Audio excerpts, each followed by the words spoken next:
विद्यार्थी मित्रांनो, सह्याद्री ट्युटोरियल्स मध्ये तुमचं स्वागत आहे. या मुद्द्यावर डिस्कशन करायचंय म्हणून तर व्हिडिओ बनवलाय. पण त्याच्या अगोदर मला माझ्या मनातल्या काही गोष्टी तुमच्याशी बोलायच्या आहेत. माझा ना बऱ्याच वेळा ना पालकांशी वाद होतो. ऍडमिशनला पालक येतात. ग्रामीण भागातले पालक असतात, शहरातले सुद्धा पालक असतात. बऱ्याच वेळा पालकांचा एक प्रश्न असतो, की सर तुमचा गेल्या वेळेचा टॉपर कितीचा होता? की बघा, तुमचा लास्ट इयर जो टॉपर होता त्याचे पर्सेंटेज किती होते?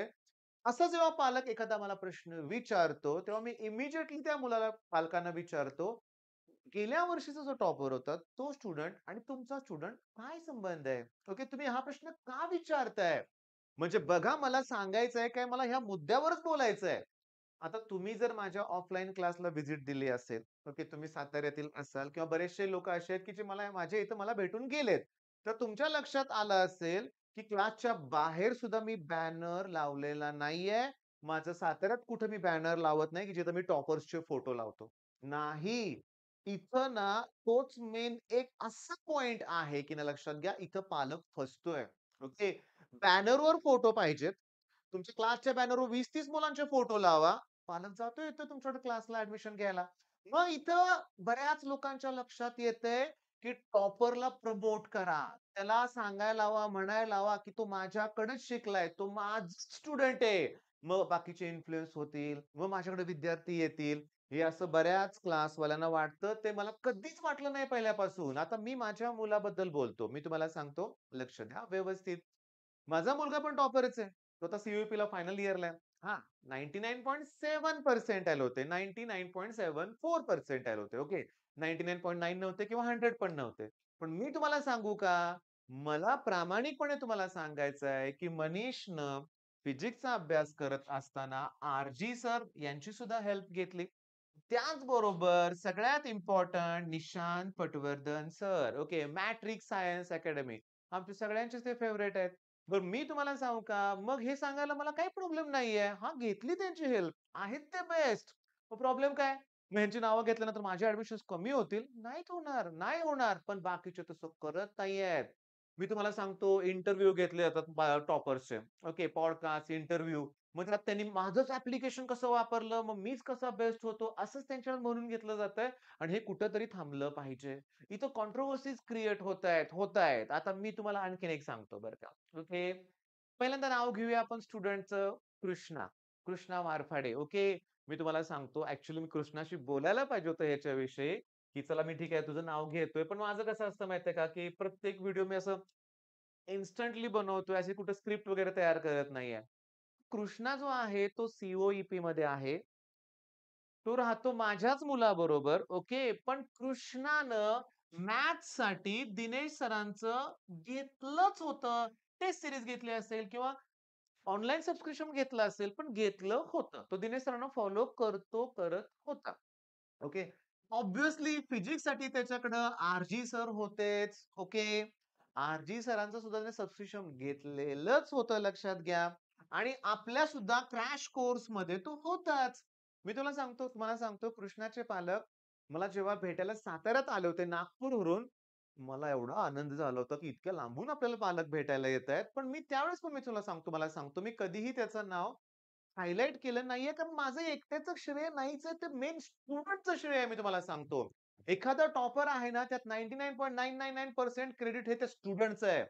मग माझा प्रत्येक स्टुडंट का नाही कृष्ण वारफाडेसारखा सी-यू-ई-पीमध्ये गेला? नाही गेला. त्या गोष्टीत आम्हाला यश मिळालेलं नाहीये. अपयश सुद्धा आलेलं आहे. बरं, नुसतं कृष्णच नाहीये. गेल्या वर्षी मनस्वी राणे नावाची स्टुडंट होती. तिने सुद्धा दिनेश सरांना पण फॉलो केलं होतं. मला सुद्धा फॉलो केलं होतं. मी तुम्हाला सांगू का? तर मी तुम्हाला सांगतो, आता मी कुणाचं नाव घेत नाहीये.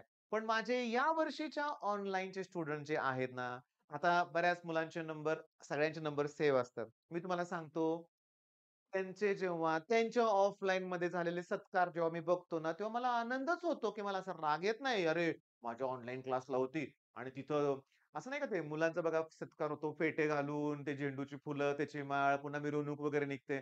म्हणजे जे टॉपचे क्लासेस आहेत ना, तिथे त्यांचा सत्कार होतोच. यावर्षी आमची जी टॉपर आहे, ओके, ती एक्स-वाय-झेड अकॅडमीत मुंबईला होती. तिचा पण अकॅडमीने तिचा सत्कार केला ना.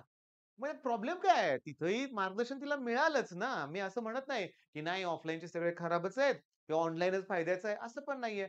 मी तर असं म्हणतोय तुम्हाला, की ऑनलाईनमध्ये जे बेस्ट कंटेंट आहेत, अरे सगळ्यांची फी 1.5, 2, 3, 4,000च्या रेंजमध्ये आहे. ओके. मग तुम्ही होईल तेवढा त्याचा फायदा घेतलाच पाहिजे.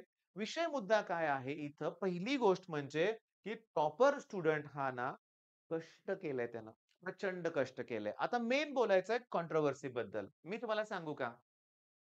तुम्ही आता ना माझे व्हिडिओ बघताय, माझा हा व्हिडिओ बघताय, मला तुम्ही फॉलो करताय. मग माझी एक गोष्ट तुम्ही ऐकली पाहिजे, की तुम्ही या कॉन्ट्रोव्हर्सीमध्ये मजा करू नका, आनंद घेऊ नका. मी असे कमेंट पण बघितलेत, की मी आता पॉपकॉर्न आणून ठेवणार आहे आणि मी आता हे एन्जॉय करणार आहे. तुझ्यावर पण तीच वेळ येईल कधी ना कधी लक्षात घ्या. आता चुका होतात. चुका कुणाकडून होत नाहीत. चुका होतात. सगळ्यांकडून चुका होतात. माझ्याकडून पण चुका झालेल्या आहे आयुष्यात. मी तुम्हाला सांगतो, चुका होत नाही असा कोण नाहीच आहे जगात लक्षात घ्या. सगळ्यांकडून चूक होते. मग अशा वेळेस एखाद्या व्यक्तीला किती ट्रोल करणं? आता मी तुम्हाला सांगतो, एखाद्या स्टुडंटचं नाव येतंय वरती. हां, बोलताना काही चूक झाली असेल म्हणूया आपण. पण याच्यावरून किती ट्रोल केलं पाहिजे? किती हे केलं पाहिजे? याच्यावर पण तर कुठेतरी लिमिट पाहिजे. मग सध्या जे चालू आहे टिपिकल काही स्टुडंटना टार्गेट केलं जातंय. ओके, मी तुम्हाला सांगू का महत्वाचं काय आहे, की इथं सीरियसली चूक कुणाकडून झाली? स्टुडंटकडून झाली का ज्याने इंटरव्ह्यू घेतला त्यांच्याकडून झाली? हेही तितकंच महत्वाचं आहे. ओके. आणि इथं नवीन एक गोष्ट कळाली आपल्याला, की मार्क्स एडिट करता येतायत. मार्क्स एडिट करता येतायत. मी तुम्हाला सांगतो माझा एक अनुभव. माझा एक स्टुडंट होता. तो 10th स्टँडर्ड पर्यंत माझ्याकडे होता. ओके.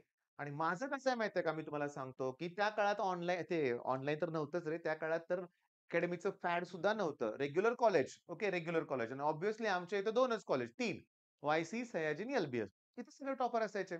ओके, मग त्यानं वाय-सीला ॲडमिशन घेतलं होतं. जसा त्याचा 11वीचा रिझल्ट लागला ना, त्या दिवशी ना मी तुम्हाला सांगतो त्याला 10वीला खूप चांगले मार्क असल्यामुळे तो माझ्याकडे नव्हता आला. त्याने एक भारी अकॅडमी बघितली होती. ओके.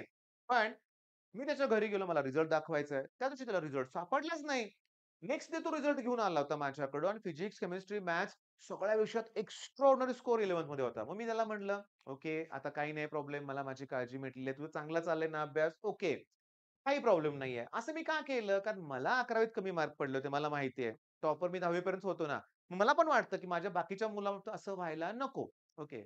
पण नंतर मला कळालं, जेव्हा त्याला 12वीत इतके कमी मार्क पडले होते, तो शॉक होता माझ्यासाठी, की 11वीला तुला चांगले मार्क, 10वीला तुला चांगले, मग 12वीत असं काय झालं, की जेणेकरून एवढे कमी मार्क पडले? सी पण एकदम कमी स्कोर आला. नंतर मला कळालं त्याच्या मित्राकडून, त्यानं जे 11वीची मार्क लिस्ट मला दाखवली होती ना, ते एडिट केलेले मार्क होते. ओके. काल पण मी बघितलं एका व्हिडिओमध्ये YouTubeवर की एडिट केले जातात स्कोर. म्हणजे तुम्हाला वेगळाच स्कोर दाखवला जातोय. ह्याच्यातून काय दाखवायचंय? तेच दाखवायचंय की टॉपर आमचाच आहे, या आमच्याकडं. ही टेंडन्सी थोडीशी चुकीची आहे लक्षात घ्या. मला इथं कुणालाही दुखवायचं नाही. मी कुणाचंही नाव घेतले नाही. पण मी तुम्हाला काय रिक्वेस्ट करतोय, कुठल्याही स्टुडंटला ट्रोल करू नका. मी तुम्हाला माझं एक्झाम्पल देतो परत. जेव्हा हे YouTube सुरू केलं ना, खूप खराब कमेंट काही मुलं करायचे. मला असं वाटायचं काय याच्या आई-वडिलांनी यांच्यावर संस्कार केलेत का नाहीत? एखाद्या शिक्षकाविषयी बोलताना कसं बोललं पाहिजे? कुणाविषयी कसं कमेंट केलं पाहिजे? मी चिडायचो, खूप चिडायचो. अक्षरशः ना त्रास व्हायचा मला. आणि नंतर आता मला कळालंय, की ही लोकं मूर्ख आहेत, ह्यांच्या नादाला लागायचंच नाहीये. पण जी स्टुडंट आहे, जिला टार्गेट केलं जातंय किंवा जिच्याविषयी बोललं जातंय नाव घेऊन, त्या स्टुडंटला पण त्रास होत असणार आहे ना. याचा विचार आपण केला पाहिजे आणि हे बास. मी तुम्हाला सांगू का हे थांबलंच पाहिजे लक्षात घ्या. या अशा कॉन्ट्रोव्हर्सी काही उपयोगाच्या नाहीयेत. काही उपयोगाच्या नाहीयेत. चुका झालेत हे मान्य केलं पाहिजे. चूक झाली असेल ओके. आता मी तुम्हाला क्लिअरली सांगू का, की मी तुम्हाला सांगतो जेव्हा मी तुम्हाला सांगतो मगाशी आपण बोललो, की कृष्णानं तर सगळ्यांचेच कोर्सेस फॉलोच केले होते आणि त्याला सुद्धा 99.9 आता बोललो मी 99.9 कदाचित 99.8 असतील रे. कळालं का? पण आता कुठं आम्ही काय सगळ्यांचे पर्सेंटेज पाठ करून ठेवतोय का? ठीक आहे, होत असेल चूक इकडून-तिकडून. पण मी तुम्हाला सांगू का त्याच्याशी मी नाही बोललो. पण आता मी तुम्हाला सांगतो. मला माहिती आहे. आता बरेचसे स्टुडंट असे आहेत, की ज्यांना स्कोर खूप चांगला झालाय. काहीतरी प्रॉब्लेम आहे. थोडं तरी कुठेतरी चुकीच्या मार्गाने जाऊन हे मार्क मिळवलेले आहेत. आहेत असे. मी तुम्हाला सांगतो ही मुलं पुढे टिकत नाहीत. आता अगदी सी-ओ-ए-पीमध्ये सुद्धा काही ब्रांचेस अशा आहेत, सी सुद्धा म्हणूया आपण. 1 पर्सेंटाइलची मुलं आहेत. Percentile sorry. ते काय असतं तुमचं सी रँकिंग काहीतरी असतं ना, पॉइंटर 1 पॉइंटर, 0.6 पॉइंटर सुद्धा मुलं आहेत. मग सी तुम्ही पोहोचला हो, असं काहीतरी फ्रॉड करून म्हणूया आपण. पण पुढं अवघडच जातंय ना. बरं, आता ते मुद्दा मी हा दुसरा मागचा मुद्दा आहे बरं का. म्हणजे नाही का सी-ई-टीमध्ये बरेचशी मुलं बघा 100% वरचे आलेत, पण 12वीत बोर्डला त्यांना कमी मार्क आहेत. पॉइंट हा लक्षात ठेवा. बरं, आता सगळ्यात महत्त्वाचं आपल्याला काय करायचंय या व्हिडिओमध्ये मला तुम्हाला मेनली सांगायचं आहे, हा सगळा प्रकार थांबवा. तुमच्या अभ्यासावर फोकस करा. मी तुम्हाला क्लिअरली सांगतो आता शांतपणे अरे वाह! हीच नाव समोर मला पाहिजे होतं, की आर-जी सरांचे आता नवीन कोर्सेस इंजिनिअरिंगचे लॉन्च झालेत का चेक करा. ओके. निशांत पटवर्धन सर इंजिनिअरिंगचे घेत नाहीयेत क्लासेस, पण अजून कोण येतंय? तर मी तुम्हाला सांगतो, मी तुम्हाला बऱ्याच वेळा सांगितलंय, मी यांचं नाव लिहू शकतो इथं, कारण मुंबईतला हा ऑफलाईन क्लास आहे, प्लस ऑनलाईन पण त्याचे लेक्चर्स आहेत. तुम्ही यांना फॉलो करा. दुसरी गोष्ट मी तुम्हाला सांगतो, अजून पण असेल तर तुम्ही कमेंटमध्ये सांगा. इंजिनिअरिंगला आता तुम्हाला आता इंजिनिअरिंगचा अभ्यास करायला सुरुवात केली पाहिजे, ही कॉन्ट्रोव्हर्सी बाजूला ठेवून. आणि मी तुम्हाला परत सांगतो, इथं पालकांनी स्वतःला अगोदर बदललं पाहिजे. व्हिडिओच्या सुरुवातीला मी तुम्हाला सांगितलं तेच, की क्लासचे टॉपर्स आहेत म्हणून तुमच्या मुलाचा रिझल्ट लागणार नाहीये. तुमचा मुलगा वेगळा आहे, ती लोकं वेगळे आहेत. त्यांनी घेतलेले कष्ट वेगळे आहेत. तुमच्या मुलाला तसे कष्ट घ्यायचे आहेत. ओके. जेव्हा तुम्हाला कुठलीही अकॅडमी जॉइन करायची असते, तेव्हा नुसते रिझल्ट बघून जाऊ नका. ते रिझल्ट फेक सुद्धा असू शकतात. मग पालकांना एक रिक्वेस्ट काय करायची आहे, की तुम्ही ना विसरून जाता. एकदा मुलाला ॲडमिशन घेतलं, की काय चाललंय त्याचं कुणास ठाऊक. मग 2 वर्षांनी जाग येते जेव्हा रिझल्ट खराब लागतो तेव्हा. मग हे टाळायचं आहे आपल्याला लक्षात घ्या. आणि इम्पोर्टंट काय आहे माहिती का? मी तुम्हाला परत एकदा किती मला सारखं माझं मनच राहवत नाहीये. मला सारखं वाटतंय, की जो स्टुडंट आहे, की ज्याला आता सध्या ट्रोल केलं जात आहे, त्याला त्याच्या पालकांनी धीर दिला पाहिजे. त्याला आपण धीर दिला पाहिजे, की ओके झालंय ते झालंय. आम्ही तुझ्या बरोबर आहे. माझा फुल सपोर्ट आहे स्टुडंटला. ज्याच्याविषयी व्हिडिओज बनतायत ना त्या स्टुडंटविषयी. 99 पण जोक नाहीये लक्षात घ्या. मी त्यांचे इंटरव्ह्यू पॉडकास्ट बघितलेत. कॉन्फिडन्स आहे.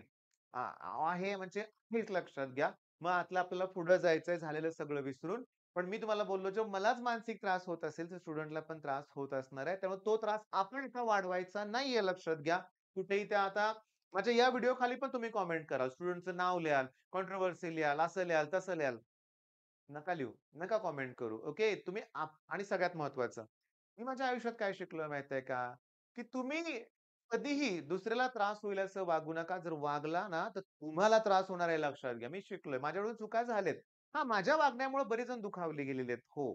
स्टुडंट असतील, काही माझे जुने आज माझे सहकारी असतील. हां, मी चुकलोय बऱ्याच वेळा. माझ्या वागण्यामुळे मी चुकलोय. त्याचा त्रास मलाच झालेला आहे लक्षात घ्या. पण मी माझ्या वागण्यात पुन्हा बदल केलेला आहे. माझ्या स्वभावात बदल केलेला आहे. बऱ्याचशा गोष्टीत बदल केलेला आहे. आणि आता मला कळालंय, की मी स्वतःत बदल केलाय ना, काही आता नाहीये. आनंदी जीवन जगतोय मी लक्षात घ्या. कुठल्याही गोष्टीचा त्रास नाहीये. तर पुन्हा एक रिक्वेस्ट करतो, बिलकुल ट्रोलिंग नकोय. विसरून जाऊया ही कॉन्ट्रोव्हर्सी काही प्रकार नाहीये. आणि महाराष्ट्रात एक चांगली गोष्ट आहे, की YouTube कम्युनिटीमध्ये दिनेश सर सगळ्यात मेन आहेत, महत्त्वाचे आहेत. ओके. आणि मी बघितलंय, की असा वाद कुणाच्यात शक्यतो नाहीये. काही गोष्टी असतील त्या मिटल्या जाणार आहेत. शेवटी काम करायचंय. प्रत्येकाला शिकवायचंय. विद्यार्थ्यांसाठी काम करायचंय आणि त्यातून शिक्षकांचा पण फायदा आहेच. मी तुम्हाला सांगतो, दोन्ही गोष्टी एकमेकाला पूरक आहेत. विद्यार्थ्यांना शिक्षक हे हवेच आहेत. आम्हालाही स्टुडंट हवे आहेत. सगळ्यांचे कोर्सेस आहेत. कोर्सेसमध्ये स्टुडंट सगळ्यांनाच हवे आहेत. मग कॉन्ट्रोव्हर्सीमुळे ह्याचे स्टुडंट कमी, त्याचे स्टुडंट असे नाहीये, तर लाखो स्टुडंट आहेत. इथं कॉम्पिटिशनच नाहीये. तुम्ही चांगलं घेत राहा. विद्यार्थी आपोआप तुमच्याकडे येतील. अशी गोष्ट आहे. त्यामुळे तुम्ही पण काय करा, तुम्ही पण मी सांगितल्याप्रमाणे आता अभ्यासाला सुरुवात करा. हे सगळं बंद करा. All the best.